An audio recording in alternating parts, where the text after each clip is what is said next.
Isaiah's prophecies came true in Florida. The hot was made cool, wet was made dry, the crooked was made straight. And perhaps no more dramatic example than air conditioning. Air conditioning had existed in the larger cities since the 1920s.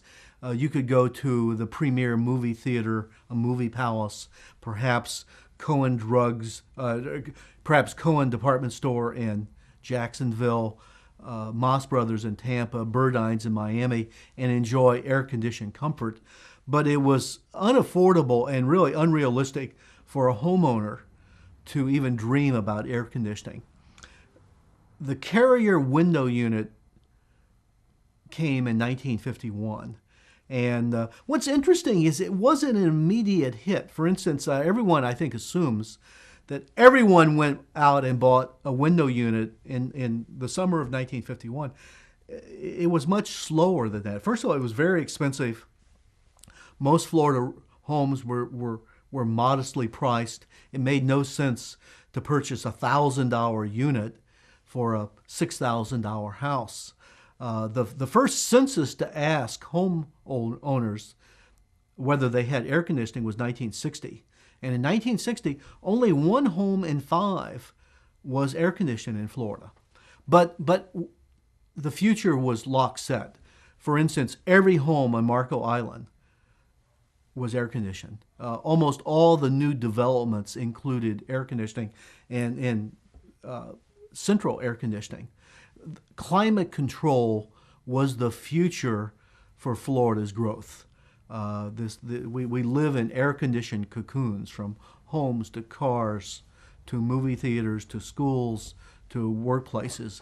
Air conditioning is omnipresent now. In Hollywood, Florida, a neighbor's newly installed air conditioner rattled all night, and his neighbor took him to court. And the judge ruled, you might as well get used to it. This is kind of like the Model T. It's the wave of the future. And it's one of those new sounds introduced after World War II, kind of the whir of the air conditioner. And it's almost unimaginable to think of a Florida before air conditioning. It's kind of, BD, before Disney, before air conditioning.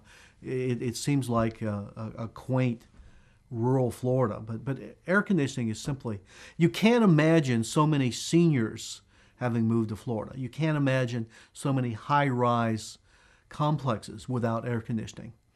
Air conditioning has also created a 12-month tourist industry. Before air conditioning, many beach communities opened only a few months a year. The grand hotels in the 1930s, the Royal Palm, the Breakers, the Don Cesar, they generally only operated in the winter months for 3 or 4 months. Closed for the season would be the sign in summer. And air conditioning has allowed 12-month, 365-a-day tourist season in Florida.